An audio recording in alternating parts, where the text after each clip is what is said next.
30 жилийн өмнөх цуврал алхахыг нээжлэрүүлсэн эвэл жирийн бүсгүйчүүд. Энэхүү аимшигт аллагын түүх өнгөрсөн зууны 80-аад оны үед Нью Гэмпширт тохиолджээ. 1985 онд Байер Брук цэцэрлэг түрээлэнд 4 хүний цогц бүхий савыг олсон байна. Хожим нь энэхүү цогц нь ээж 2 охин болон үл мэдэгдэх нэгэн охины цогц болох нь тогтоогджээ. Цагдаа нар 30 жилийн турш уг хэргийг судалж, учрыг тайлж чадаагүй байтал номын санч бүсгүй Ребека сонирхож эхэлснээр хэргийн учрыг тайлсан ажээ. Бүсгүй цуврал гэмт хэргийн сэжүүрийг олж, уг хэргийг олон жилийн мөрдлөг, уггүй хөдөлмөрийн үр дүнд илрүүлж чадсан ажээ. Ребекатай хамт Барбара гэх эмэгтэй сайн дураараа ажилласан бөгөөд түүний ачаар олон жилийн турш нэрээ тогтмол сольж нуугдж байсан аимшигт алуурчныг олж илрүүлсэн байна. Энэ талаар дэлгэрэнгүй түүхийг бид танд хүргэе.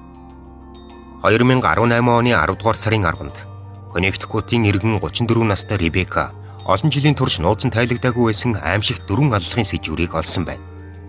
Энэ нь Нью Гэмпшир мужийн Байер Брук цэцэрлэг түрээлэнгээс автомашины тосны савн дотроос олсон 4 цогцтой холбоотой хэрэг юм. Цогцнуудын нэгэнд нь насанд хүрсэн эмэгтэй байсан бол үлдсэн 3 нь 1-ээс 10 насны хүүхдүүд байсан бөгөөд тэд 1981-ээс 1981 оны хооронд нас барсан байжээ. Нас барсан шалтгаан нь толгоон тус газартаа хатуу мохоо зүйлээр зохиулсан байсан ажээ. Нас барагчдын цогцыг шатсан дэлгүүрийн талбай дээрээс автомашины тосны савнаас олсон бөгөөд зав бүрт 2 цогц байсан гин. Ээж болон том охиныг 1985 онд олсон бол хэдэн метрийн зайд байрлах үлдсэн 2 цогцыг 2000 онд олжээ. ДНК-гийн шинжилгээгээр залуу ээж 30 нас хүрээгүй байсан бөгөөд 10 болон 1 настай нас барсан охид түүний хүүхэд болох нь тогтоогдсон байна. Харин 4 настай 4 дахь охин нь тэдний хамаатан ойр дотн нэгэн байгаагүй ажээ. Хэдийгээр цагдаа нар 20 орчим жил мөрдлөг судалгаа хийсэн ч тэдний хэн болохыг тодорхойлж чадаагүй юм.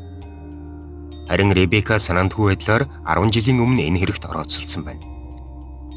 Тэрээр өөрийн мөрдлөгийн авяас чадвараа ашиглаж хэрэгтнийг илрүүлж нас барагчдыг 50 ойрцуулж чадна гэдэгтээ итгэлтэй байсан ажээ. Ингээд номын санч бүсгүй нэн төрөнд охид болон эмэгтэй нэрийг тогтоох тал дээр ажиллаж эхэлжээ. Ребека Ашишам төрлийн бүлгэнд өссөн бөгөөд 19 нас хүрээд уг бүлгөө орхиж явсан байна. Тэрээр эдгээр эмэгтэйчүүдийн адилаар гэмтэрэгтний гарт амиа алдах магадлалтай байсан учраас энэхүү тэдний хэргийг илрүүлэхээр гар бие оролцох болсон ажээ. Бүсгүй эхний ээлжинд олон зуун цагийг цахим сүлжээнд өнгөрүүлж нас барагчдын гэр бүл хамаатныг судалсан байна. Ингээд номын санч бүсгүй нэрсийн жигсаалт гаргаж нас барсан хэмээн зарлагдсан болон сургаггүй алгуулсан хүмүүсийн талаар нээлттэй мэдээллийг судлах болжээ. 2018 онд энэхүү хэрэг алдартай баримтад подкастын жишээ болсон учраас бүсгүй уг бичлэгийг үзээд баггүй зүйл мэдэж авсан байна.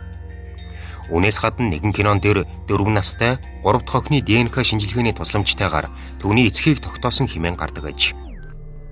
Тэрээр эхнэрийнхээ амь насыг хороож мөчлөн тасалсан хэрэгээр хоригдож 2010 онд шоронд нас барсан байна. Түүнийг Терри Педер Расмуссен гэдэг.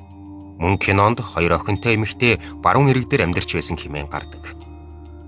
Багчулав сэжүүр болсон Ребека хайлтын ажиллагаагаа улам идэвхтэй болгожээ. Тэрээр 1999 онд Ancestry.com сайтад нээжлэгдсэн алгуулсан эгчийг хайсан зарыг олж чадсан байна.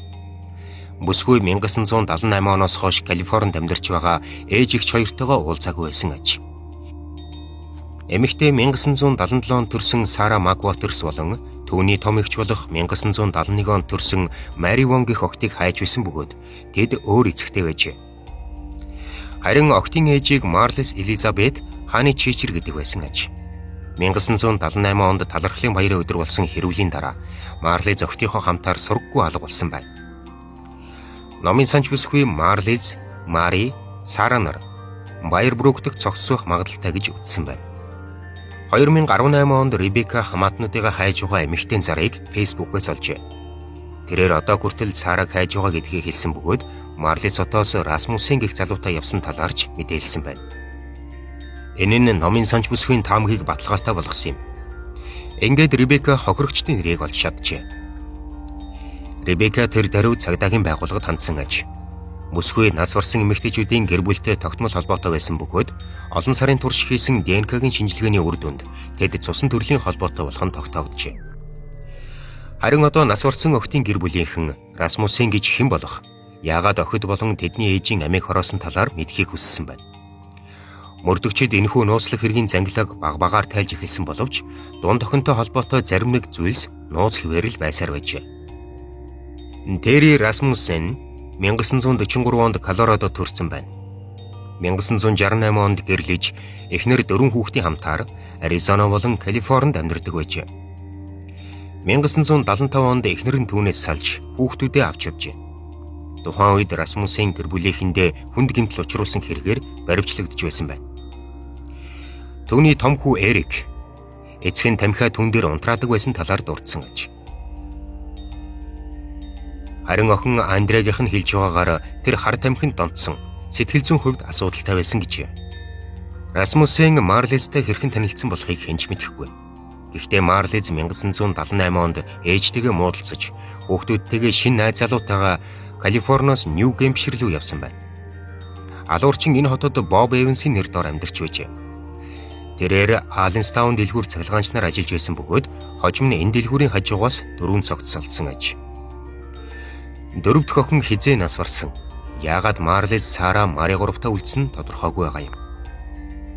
1981 онд Расмуссен Боб Эванс гэдэг нэрийн дор 23 настай Денис Боудентэй болзож эхэлсэн бөгөөд тэрээр 6 сартай Дон гэх охинтой байжээ.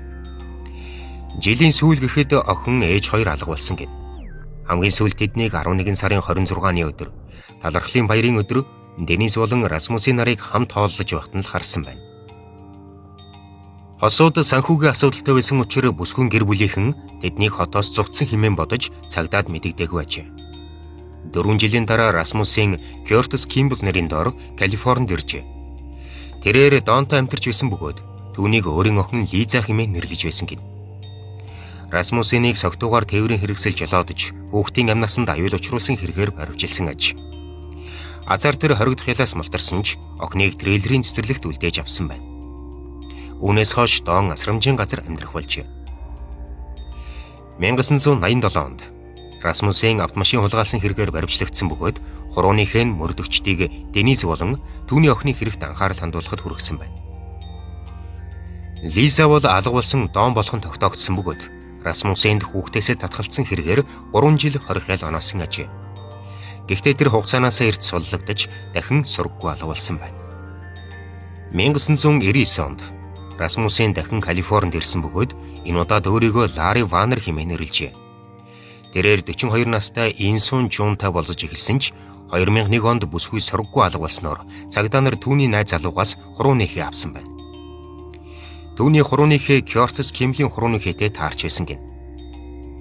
Цагдаа нар Расмуссений гэрийг нэгжиж муурын савн дотор хийдэг бодисны дороос Инсуны мөчлөн тасдагдсан цогцыг олсон ажээ. Ингээд Расмуссенийг баривчилж, хүн амны хэрэгт буруутгаж 15 жилийн хоригхол оноосон байна. Тэр тогтмол нэрээ сольдог байсан учраас цагдаа нарын дунд хамелеон нэрээр алдартай байжээ. Баривчлагдсаныхаа дараа тэрээр Лиза охин түүний хүүхэд биш болохыг хэлсэн бөгөөд үнийг ДНК-гийн шинжилгээгээр баталсан ажээ. 2003 онд цагдаа нар Лизагийн биологийн эцэг эхийг хайж эхэлжээ. 2015 онд мөрдөгч Питер Хедли өмгөөлөгч асан Барбара Рэй Винтертэй холбогдсон байна. Барбара асрамжийн газар буй хүүхдүүдийн эцэг эхийг олоход тусалдаг байжээ. Ингээд тэрээр Лиза гэх нэртэй охины гэр бүлийн гишүүдийг олж өгөхийг хүссэн бөгөөд 72 настай Барбара охинтой цусан төрлийн холбоотой 94 холын хамаатныг ДНК-гийн тусламжтайгаар олсон ажээ. Энэхүү арга хэмжээнд 100 гаруй сайн дурын ажилчид оролцсон бөгөөд 2016 онд Лиза охин алга болсон Дон Боудын болгон тогтоогдсон байна. Тэрээр Нью Гэмпширт амьдардаг өвөөтэй нь холбогдож өвөө Денисийг 1981 онд Боб Эванс гэх нэртэй залуутай цуг алга болсон талаар хэлсэн ажээ. 2018 онд Барбара генетикийн сайжтын тусламжтайгаар Боб Эванс бол Терри Расмуссен болохыг мэдсэн байна. Номын санч бүсгүй түүнд Марлиз болон түүний охидын талаар ярьж, эцэст нь бүх зүйлийн учир тайлгдсан ажээ. 2019 оны 6 дугаар сард цагдаагийн байгууллага Байер Брукаас олдсон цогцын нэрсийг албан ёсоор зарлаж, 2019 оны 11 дугаар сард Марлиз болон түүний охидын найз нөхөд оршуулгын ёслолд ирсэн байна. Тэднийг Алленстаун дахь оршуулгын газарт оршуулсан ажээ. Хэдийгээр Расмуссен энэ бүх хэрэгт буруутай болох нь батлагдсан ч энэ хэргийн талаар дэлгэрэнгүй мэдээлэл байдгүй ажээ. Алуурчин төрсөн охиныхоо амь насыг энэ үед ч хороосон байх магадлалтай. Харин Денис Баудин 1981-ээс 1985 оны хооронд Расмуссенийг Калифорнид байхад түүний гарт амиа алдсан байж болно. Тэр цогцыг шууд саунд хийсэн үү? Эсвэл хэсэг хугацааны дараа хийсэн үү гэдг нь бас л эргэлзээтэй. Учир нь цогцнуудыг 1985 онд л олсон шүү дээ.